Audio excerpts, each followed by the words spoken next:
Alors bonjour à toutes et à tous, bienvenue sur dailyfx.fr. Désolé pour ce léger retard, quelques petits soucis d'ajustement ce lundi 9 mars 2015. Vincent Gann pour vous retrouver cet après-midi. Laissez-moi vous rappeler que Wall Street ouvre dans 10 minutes. Décalage horaire le week-end dernier aux États-Unis. Dans 2 semaines, l'Europe s'ajuste. Donc d'ici la fin du mois de mars, Wall Street, les marchés actions US, le marché cash, ouvre à 14h30 heure de Paris. 14h30 CET jusqu'à la fin du mois de mars, en clair, semaine du 9 mars et semaine du 16 mars et semaine aussi d'ailleurs du 23 mars, jusqu'au donc vendredi 27 mars, 3 semaines où la bourse des États-Unis ouvrira à 14h30 heure de Paris. Donc c'est pour cette raison que nous avons reprogrammé la plupart de nos émissions, enfin reprogrammé la plupart avaient de toute façon lieu à 14h15. Elles auront toutes lieu à 14h15 jusqu'à la fin du mois de mars pour qu'elles se déclenchent au point de départ de l'ouverture des marchés actions US. Bienvenue donc, Vincent Gann, pour vous retrouver pour ce 3e webinaire de la semaine. Je vous laisse prendre connaissance ici de l'avertissement légal. C'est une présentation réalisée à titre purement indicatif. Alors, semaine globalement calme, j'imagine que vous avez jeté un œil au calendrier économique. On attend une décision de politique monétaire, de la Banque centrale de Nouvelle-Zélande, qui aura lieu donc mercredi, mais à part ça le calendrier économique est globalement assez léger. Il y a quand même des statistiques américaines qui sont importantes à suivre. Mais voilà, somme toute une semaine globalement calme. Donc ce que je vous propose, un instant s'il vous plaît.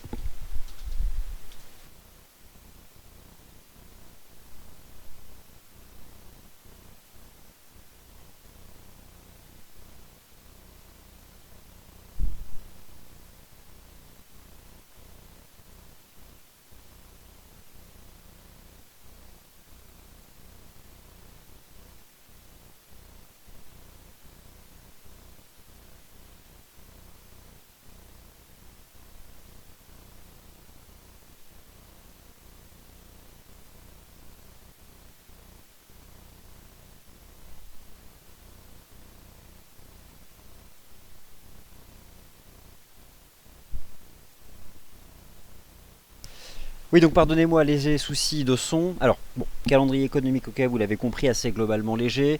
Je vous ai proposé ce matin une introduction fondamentale qui vaut toujours.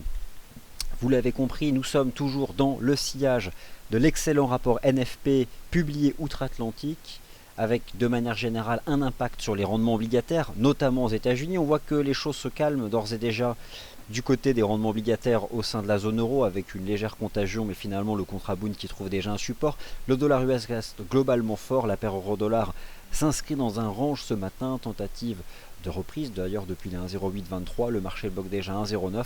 Je vais revenir donc sur l'ensemble de ces marchés. Je vous rappelle donc que les importations en provenance de Chine ont reculé sur les 2 premiers mois de l'année, que le niveau de la croissance économique a déçu au Japon, et d'autre part, lorsque nous étudions les contrats futurs échangés sur le taux d'intérêt des Fed Funds sur le CME, eh bien la probabilité de voir une première hausse des taux d'intérêt aux États-Unis s'est temporellement rapprochée. Mais globalement, le marché se situe sur une hausse qui devrait avoir lieu au début du 3e trimestre de l'année 2015. En tout cas, cela laisse au dollar américain son rôle de facteur technique dominant en tant qu'actif haussier. Quant au marché actions US, il consolide depuis le début du mois de mars avec un impact pour le moment assez réduit sur les actions européennes. Alors, je vais vous proposer un tour d'horizon assez rapide puisque bon voilà, il n'y a pas de statistiques américaines cet après-midi. Il y a des chiffres qui tombent à 15h. Des chiffres qui tombent à 15h, un indicateur de confiance relatif au marché du travail. Bon, laissez-moi avant tout revenir sur ce que fait Wall Street. Wall Street qui corrige depuis, en tout cas qui a donné des signaux techniques plutôt vendeurs depuis le début du mois de mars, signaux techniques négatifs auxquels jusqu'à présent les marchés actions européens étaient globalement étanches. De manière générale, Eurostoxx 50, DAX, CAC, notamment Eurostoxx 50 et CAC, ont fait vendredi des sommets marginaux, contredits par le momentum, en l'état des divergences négatives. MIB et IBEX sont positionnés sous leur sommet de l'année 2014 et sont donc relativement à ça sous pression. Le SP500 a donc cassé ici un support à 2090 points, se stabilise déjà sur un premier niveau à 2065 points. Je pense toujours que, eu égard aux signaux qu'a donné Wall Street le 6 mars, avec en toile de fond bien sûr le relèvement des anticipations de la proximité temporelle de la première hausse de taux des Fed Funds, Wall Street devrait encore en début de semaine corriger. Donc, à moins que les premiers supports relancent, mais pour le moment, les derniers signaux techniques qui ont été donnés par ce marché sont globalement vendeurs. Alors, en ce qui concerne les paires majeures, rien, pas réellement de modification depuis ce matin. C'est un graphique en données 4 heures que je vous présente depuis de nombreuses semaines. Cas d'école de dynamique baissière, des signaux techniques limpides donnés dans le sens de la tendance baissière, notamment lorsque vous basculez ici en cours de clôture, c'était net et sans appel, la cassure des 1,1150 ici, cassure du point bas en cours de clôture ici qui avait été établi le 25 janvier, le gros signal de vente, c'était franchement limpide, avec d'ailleurs des pullbacks qui ont été réalisés, notamment un ici en amont de la conférence de presse de Mario Draghi quand le marché est venu chercher cette oblique de tendance baissière. Nous sommes dans une phase de temporisation latérale, ce marché a probablement devant lui davantage de perspectives de baisse. C'est aujourd'hui d'ailleurs lundi 9 mars que la Banque Centrale Européenne commence ses achats d'actifs. D'ailleurs elle a prévu de faire un rapport hebdomadaire sur ces achats d'actifs. Ça, ce sont des choses qui seront publiées régulièrement, donc nous aurons des rapports pour savoir vers quel type d'obligations, à qui elle aura acheté les obligations, quels en sont les montants, etc. Sachant que sur le mois de mars, elle a notamment 60 milliards à envoyer jusqu'à la fin du mois. L'euro-dollar, sur le très court terme, formation d'un support 1,0823, bon, c'est tout simplement le point bas récent. Nouvelle résistance formée par le marché ce matin, 1,0907 lorsque vous êtes ici donc c'est la volatilité haute du jour, qu'il s'agisse du bid ou de l'ASC, ça peut toujours faire la même chose. Le marché s'établit dans un range. Ce matin, j'envisageais un range entre 1,0823 et 1,0950. A priori, ce marché est faible. Il pourrait continuer de dériver à plat jusqu'à rentrer en contact avec cette oblique de résistance chartiste. Aujourd'hui, nouvelle réunion des ministres des Finances de l'Eurogroupe qui vont statuer sur la liste de réformes structurelles proposées par le gouvernement grec, notamment le ministre des Finances, M. Yanis Varoufakis. Dès lors que des informations vont être dévoilées à ce sujet, c'est plutôt la partie EUR qui devrait influencer aujourd'hui sur le FX, étant donné que du côté des statistiques américaines, c'est globalement léger ce lundi 9 mars 2015. Wall Street ouvre dans 3 minutes, si vous nous avez rejoint, Wall Street ouvre dans 3 minutes, et cela jusqu'à la fin du mois de mars, vu donc avec le décalage horaire qui a eu lieu hier aux États-Unis. Donc voilà en tout cas en somme ce qu'on peut dire sur l'euro-dollar, et tout à fait envisageable d'envisager donc cette phase de range entre 1,0823 et 1,0907 avant de réengager la phase de baisse, et éventuellement aller chercher du 1,0950, ce qui serait je pense une bonne opportunité pour se placer dans le sens de la dynamique baissière sans aucun doute. Dans le sens par contre de la dynamique haussière du dollar US, il y a d'autres paires de devises qui sont intéressantes. Je reviens notamment sur la livre sterling, vous avez une alerte qui a été proposée sur notre site. De manière générale, les paires en GBP donnent des signaux techniques positifs sur le court terme. Même le GBP USD, qui est revenu d'ailleurs chercher les 1,50, va probablement rebondir en direction des 1,52 $. Première résistance chartiste. L'indicateur technique RSI en données 4 heures représentatif ici du momentum du marché s'extrait par le haut d'une figure chartiste. Je pense que nous pouvons viser ce niveau-là sur le GBP USD. Mais d'autres paires en livre sterling commencent à avoir un comportement un peu plus intéressant. Je jetais notamment ce matin un œil avec vous sur la configuration du GBP CAD et du GBP Yen, mais pas seulement, GBP AUD et GBP NZD aussi. GBP Yen, réaction positive sur le support à 181,62, renforcé d'ailleurs par au fond un phénomène de pullback sur cette ancienne ligne de tendance baissière. Lorsque j'étudie aussi le momentum représenté ici par l'indicateur technique RSI, j'ai le sentiment que des signaux positifs ont été donnés et je ne serais pas surpris de voir le GBP Yen en mesure de déborder les 183 et au fond de revenir tester 183,80 et peut-être même d'aller chercher 184,99. En tout cas, je conserve une marché positive au-dessus du support à 181,62. Je pense que le GBP CAD, lui, est en train de former un support au-dessus des 1,89. Alors, C'était pas encore certain, pas encore acquis. Là aussi, il y a des signaux plutôt positifs du côté du momentum. Le support majeur pour un pullback vraiment profond aurait été de revenir sur un 86,70, un 87. Depuis la résolution baissière d'une espèce de structure en wedge ici, la base se situait à 1,8762. Le marché est tombé à 1,8845, se reprend, préserve sur la base des cours de clôture sur plus ou moins tous les horizons de temps le niveau des 1,8917. Réalisons ici un chandelier avec une mèche basse et restant pour le moment compris dans ce chandelier. Les cours sont toujours couverts par cette oblique ici de tendance baissière, mais je pense que ce niveau d'un 89,17 pourrait tenir. En tout cas, voilà une oblique ici que je surveille. Les cours vont bientôt la tester et pourraient être en mesure de la déborder. Ce qui serait réellement le signal d'une fin de conso, ce serait de refranchir les 1,91. Et alors là, refranchir les 1,91 et repartir dans le sens de la dynamique haussière. GBP AUD et GBP NZD. GBP AUD réaction sur 1,93. Un peu plus de méfiance quand même de ce côté-là parce que sur le court terme, les cours sont couverts désormais par la MM20, mais cependant GBP AUD réaction sympathique sur 1,93. Quant au GBP NZD, eh bien c'est tout à fait positif ce que fait ce marché depuis le 4 mars avec un pullback sur cette ancienne ligne de résistance. 1, 2, 3, nous avons probablement fini un quatrième temps. Nous partons peut-être pour une cinquième jambe de progression qui nous permettrait de revenir chercher ici les 2,10. En tout cas, depuis la reprise par le marché du niveau des 2,03 malmené ici sur cette mèche, il y a toujours la volatilité réalisée assez importante sur les paires avec le NZD. En tout cas, au-dessus de cette oblique chartiste, ici, intraday, qui lit les cours de clôture, H4, je pense qu'on peut envisager cette semaine un nouveau test de cette oblique de tendance qui attrape tous les sommets du GBP NZD depuis le 3 février et qui passe aux alentours des 2,0650.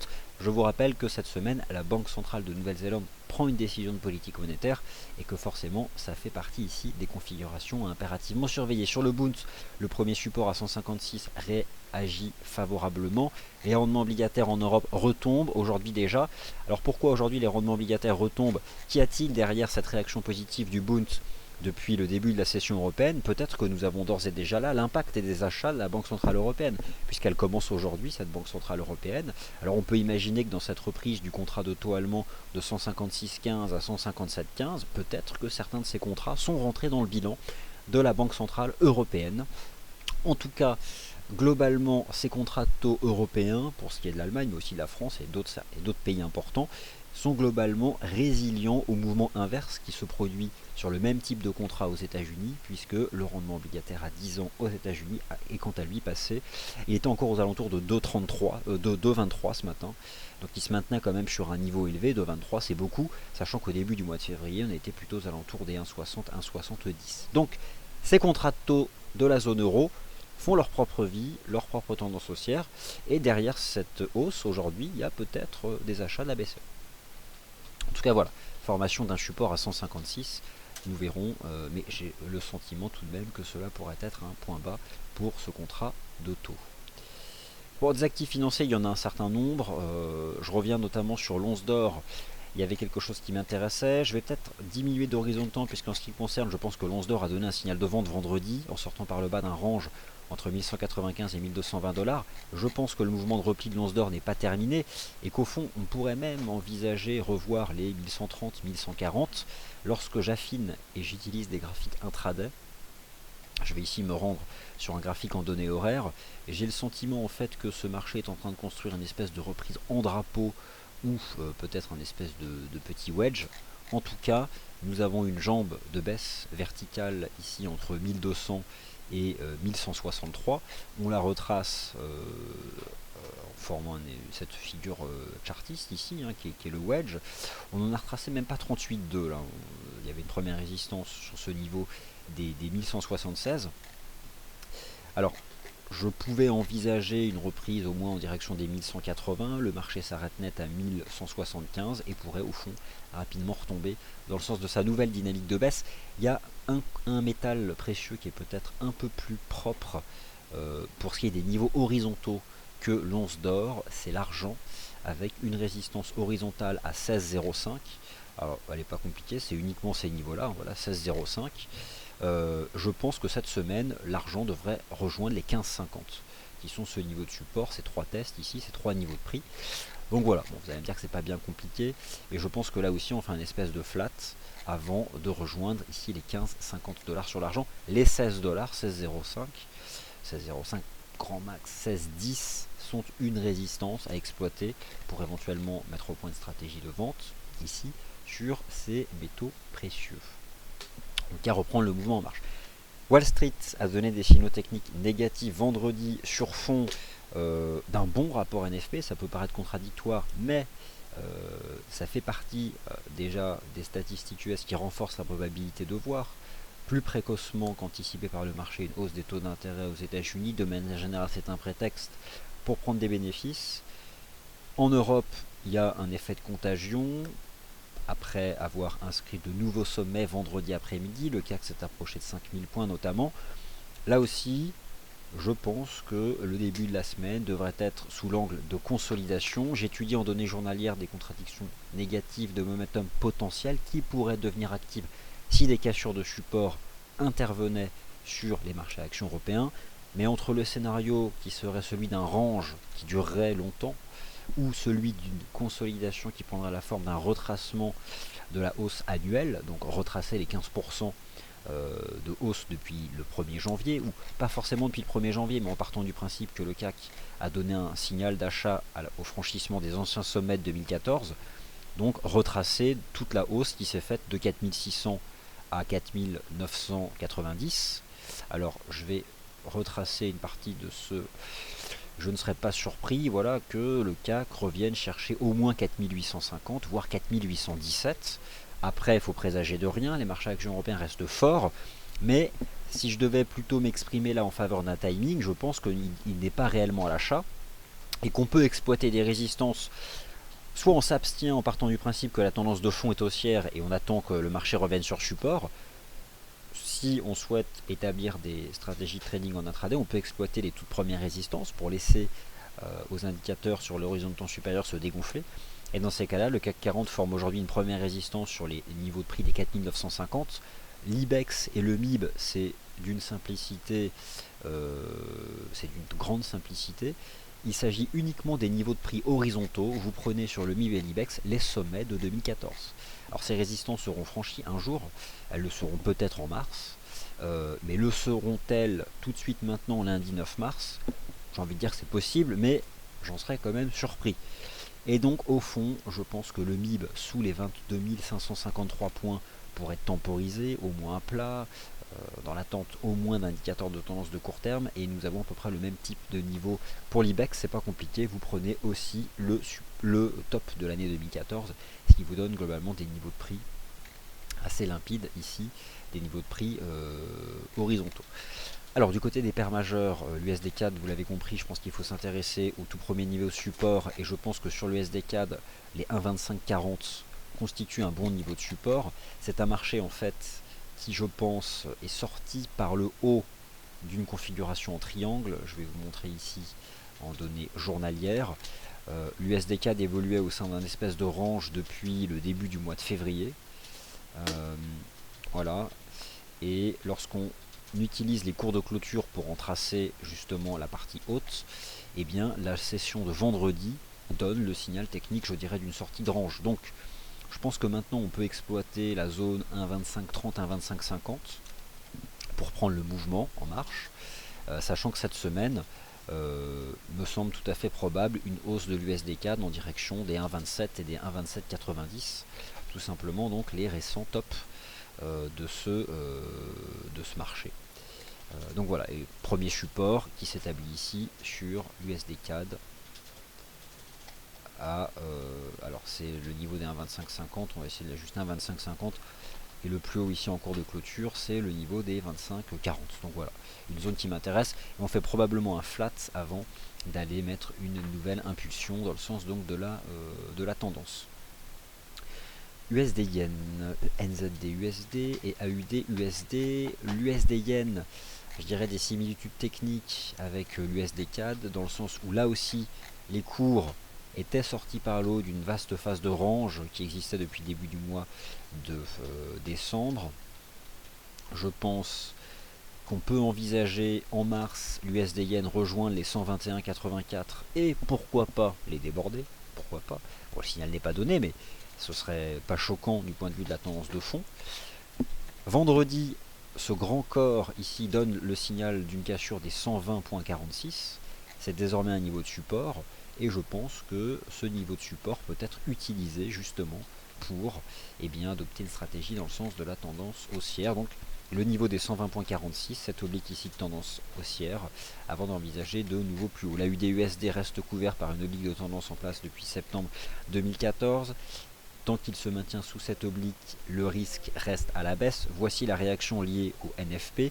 Rejet sous cette fameuse oblique de tendance baissière, rejet sous la première résistance à 0,7842. Mais ce n'est plus autant directionnel que par le passé, car au fond, la UD-USD reste depuis le début du mois de février établie dans un range entre 0,7625 et 0,7848. Je pense que nous avons la possibilité aussi d'aller tracer ce type d'oblique ici de support et on voit que le marché est dessus. Donc la UD-USD est maintenant prisonnier d'une compression. Compression oblique de tendance baissière chartiste ici. Ligne de tendance en support, toute simple, hein, c'est vraiment du tracé de chartiste. Voilà dans quoi évolue ce marché. Et nous en sortirons probablement avant, je dirais, voilà, avant la mi-mars. Donc voilà, mais plutôt un marché sous pression. La UD-USD et briser les 0,7680 serait un signal qui annoncerait de nouveaux plus bas à venir sur la UD-USD. Sur fond de force du dollar US, dollar US qui a donné un puissant signal d'achat bien avant le rapport NFP. Le signal d'achat avait été donné le 5 mars, alors bien avant, façon de parler. 24 heures avant, on a vu un signal d'achat technique sur le Dow Jones FXM Dollar Index, la cassure de la résistance des 11 886, suivi d'un pullback qui a duré au moins 24 heures, et puis d'une impulsion haussière. Il y avait une ancienne oblique ici qui attrapait tous les sommets que je surveille, au cas où le marché retomberait dessus pour une stratégie dans le sens de la tendance. Mais admettons qu'aujourd'hui, notre indice Dow Jones FXM Dollar Index forme c'est l'équivalent des 1,0907 sur l'eurodoll, mais voilà, semble vouloir déjà former quelque chose sur les 11 961. Je n'attends pas aujourd'hui de fort mouvement, vu, je dirais, l'absence de statistiques US d'importance. Il faudra probablement patienter, notamment demain, mais en réalité, du côté des statistiques US, j'ai l'impression que la semaine commence réellement le 12, le jeudi 12 en fait, avec les ventes au détail. Donc ça va être assez léger au fond, d'ici là. Mais ce qui est susceptible d'entretenir la dynamique de fond. Donc voilà, en tout cas, des supports à exploiter sur l'USD Index, cette ligne de tendance haussière, ça fait partie des choses qui sont tout à fait intéressantes, je pense, pour se placer dans le sens de la tendance. Et au fond, l'eurodoll, reprise technique globalement faible, peut rester en position sous les 1,0907 pour se diriger vers 1,07, 1,07 probablement un niveau de support qui sera atteint au mois de mars ici sur le taux de change euro-dollar. Le NZD-USD rejet sur 0,76, c'était net et limpide. En réalité, ce marché avait fait une espèce de reprise, finalement, on pourrait même y lire un wedge, un espèce de biseau sous les 0,76, sans vouloir exagérer la portée de cet élément chartiste, mais au fond, c'est globalement cohérent. Et je pense que le NZD-USD, dès le 5 mars d'ailleurs, dès le 5 mars, avant le rapport NFP, a donné un signal de vente sous les 0,76 en rejetant avec un double top sous cette résistance. Je pense que on se stabilise sur 0,7320 parce que c'est un niveau de support intermédiaire, mais j'ai surtout le sentiment qu'on peut exploiter l'intervalle résistance entre 0,7420 et 0,7450 pour reprendre dans le sens de la tendance négative et envisager un repli ici en direction donc des 0,7186. En tout cas voilà, au fond pas réellement de nouveautés puisque la tendance haussière du dollar US reste quand même ce qui cadre un peu tous les mouvements de marché depuis l'été dernier, et toutes les statistiques publiées aux États-Unis en février n'ont fait que conforter ce positionnement des investisseurs sur le FX nettement en faveur du dollar américain. Voilà donc ce que je pouvais vous livrer comme vue de marché sur tous ces actifs. Ensuite, des paires de devises, j'en ai un certain nombre. Si vous êtes intéressé par d'autres actifs, laissez une question dans la file commentaire. Alors, première question de Camille. Alors bonjour, un retour sur l'US dollar sur le plus haut du range dont il est sorti vendredi est-il envisageable? Alors, un pullback sur 11 886 sur le Dow Jones FXM Dollar Index est un scénario possible, c'est certain. Ce serait une bonne façon de se placer, mais est probablement un peu trop profond. Parce que, où se trouve l'impact du rapport NFP? L'impact se trouve ici. Voilà quand a été rendu public vendredi dernier le rapport NFP. Ce rapport explique la hausse entre 11 890 et 12 000 points. Ce marché qui a atteint 12 000 points. Je ne pense pas qu'on retracera 100% de ce qu'on pourrait appeler la hausse NFP, mais on peut en retracer une partie. Donc revoir 11 886 est probablement trop profond. Mais en partant du principe qu'on est face à un marché puissamment haussier, je vais limiter le potentiel de retracement à 50%. D'ailleurs, constatez aujourd'hui que les 11 961 points représentent 38,2 de la jambe de hausse du NFP. Et le dollar se stabilise déjà sur ces 11 861 points. Et vous pouvez aussi surveiller cette oblique de tendance haussière qui est en place depuis le 26 février et le piège baissier que le dollar avait donné ici le 26 février. Et d'ailleurs, derrière ce piège baissier est intervenue une phase haussière particulièrement impulsive. Donc ça paraît un peu trop profond.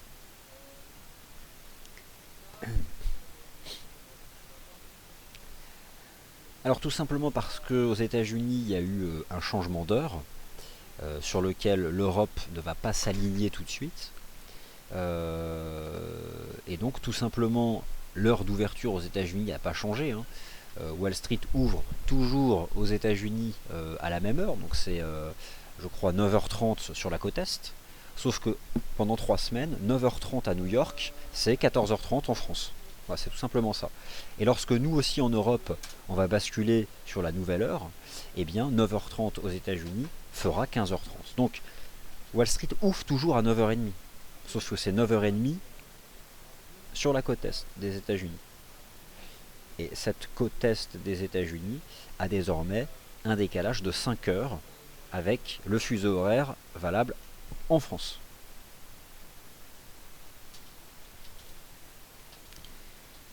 Alors Zeppelin, une question sur le Bund. Alors le Bund, j'en ai parlé ce matin, je vous ai proposé un petit article sur le site, vous rappelant que 156 est un niveau chartiste horizontal, vous rappelant que globalement j'avais trouvé ce contrat assez résilient à la baisse de son équivalent nord-américain. Depuis le début du mois de février, il s'était contenté de proposer un range alors que l'équivalent aux États-Unis avait quand même bien baissé. Le rendement avait gagné 40 points de base en un mois. Et puis aujourd'hui, nous avons les achats de la Banque Centrale Européenne qui ont débuté. Et je ne serais pas surpris que derrière ce début de mouvement haussier, on ait déjà un des impacts. Est-ce que ce marché pourrait revenir en direction des 156,80 156,80, bah... Enfin, là c'est du très très court terme, pourquoi pas quoi, mais avec un niveau de support intermédiaire à 156,80, pourquoi pas. C'est ce niveau là, c'est cette petite mèche ici, pourquoi pas. Alors le SP500 vu Ichimoku baissier, euro-dollar Ichimoku vous baissiez sur 1,0922. N'hésitez pas quand vous proposez des points de vue à poster vos graphiques, moi je peux les rendre publics à tous.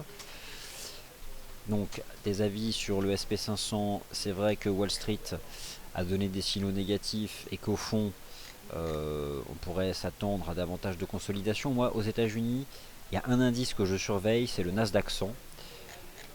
Le Nasdaq 100 est en train probablement d'effectuer un pullback en direction des 4346, 4350 qui sont le précédent top de 2014. Donc je pense que Wall Street peut encore corriger sur le court terme. Euh, et je surveille pour en connaître l'amplitude et la durée, ce niveau sur le Nasdaq 100. Car là, je pense que sur ce précédent support, qui était le top de 2014, des acheteurs pourraient revenir ici sur le Nasdaq 100. Alors, Anto 2B, question sur le gold. Alors, en ce qui me concerne, le gold est en train de sortir par le bas d'une espèce de biseau, drapeau, dans le sens de la tendance baissière. Donc, je pense que oui, cette semaine, le gold ira chercher les ouais, 1142, enfin ce niveau-là, ce niveau horizontal. C'est... Ouais, tout à fait. Hein. On est probablement... Regardez, je vais basculer sur un graphique en données horaires, et là j'ai le sentiment qu'on est en train de donner un signal vendeur sur le gold, donc en l'état, ouais, jambe de baisse, petite reprise, et hop, ça relance. Alors si j'essaye d'en calculer des objectifs, je peux attraper ici cette jambe, je reporte au point haut de cette petite console latérale que le marché vient de faire, je vais établir quelques targets. Et donc nous pourrions, voilà, 1141. Ouais.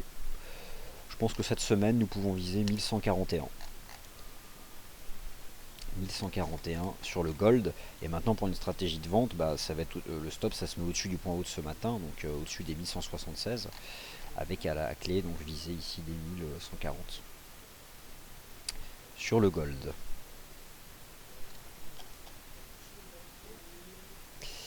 Alors Crani sur le Bund, bah oui, en effet, c'est assez fort comme réaction. Peut-être aller rapidement chercher les 158. Ouais.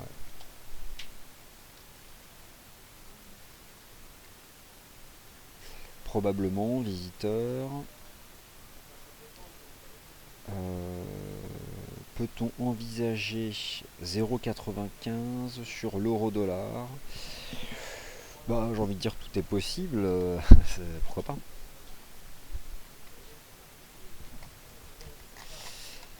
Ok. Bon, bah écoutez, c'est une séance globalement calme. Il y a quand même des signaux qui sont donnés. Je pense qu'aujourd'hui, on a un signal technique à exploiter plutôt négatif sur les métaux précieux, notamment sur l'or qui sort par le bas d'une petite pattern. Stratégie, belle réaction du Bund sur le niveau des 156. Je pense que les marchés actions vont consolider encore ce lundi et probablement encore demain. Bon, les marchés sont globalement calmes. Anto 2B nous poste ici un graphique me demandant mon opinion. Il s'agit du graphique du gaz naturel mettant donc en avant un retour ici en bas. Je vais regarder ce que ça donne. Alors le gaz, honnêtement, non, je vois bien ce que vous proposez en fait sur votre graphique, le fait qu'on pourrait avoir une nouvelle réaction sur cette zone-là de 65. Et puis en effet, si ça casse, j'aurais tendance à dire, au vu ce qui se passe ici sur le momentum, qu'en effet, on est susceptible de revenir tester à nouveau les 2,65, 2,60, 2,65. Mais là, honnêtement, j'ai pas une vision très claire de ce marché. Alors, un instant. Euro USD 0,86. Oui, bon, ça fait partie des. Ce sont des objectifs de long terme qu'on peut en effet envisager sur ces marchés. Oui, oui, en effet, bonjour Christine, sur les indices boursiers européens, lorsque vous êtes sur les horizons de temps journaliers, il y a des divergences négatives potentielles qui pourraient devenir actives. Donc en effet, le timing n'est pas à l'achat sur les marchés actions. Et je pense que vous pouvez utiliser le MIB et l'IBEX bien positionnés sur des niveaux horizontaux propres les semaines années 2014 pour vous faire une bonne idée de positionnement sur ces marchés sur le court terme. Et voilà. Non, aujourd'hui, si je devais vraiment exploiter une figure intraday, je verrais ça. Je pense que l'or, il y a quelque chose. On a la clôture H4 d'ailleurs qui va être validée à 15 heures. Donc en l'état, nous pourrions avoir là le signal d'une cassure intraday sur l'once d'or avec désormais des stratégies négatives qui peuvent être protégées par un stop au-dessus des 1176. C'est ce que peut suggérer l'analyse technique. Je vous rappelle que ces données de money management qu'il peut m'arriver d'évoquer, la décision vous appartient, hein, tout ça c'est à votre discrétion, et puis ces données-là sont données de toute façon à titre indicatif.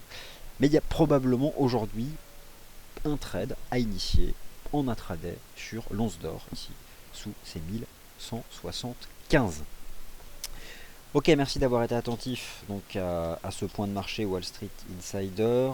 Avant que vous ne disparaissiez, vous avez un webinaire tout à l'heure ici même à 18h. Demain à 18h, on vous présente un nouvel outil, Trading Analytics, qui est un outil statistique en fait qui permet à nos clients d'avoir un regard, un recul statistique sur leur trade, avec tout un tas de pourcentages, ce qui est assez pratique au fond pour voir là où on fait ses erreurs, là où on peut progresser, connaître son taux de réussite, enfin bref, beaucoup de choses en fait qui viendront décortiquer votre activité de trading.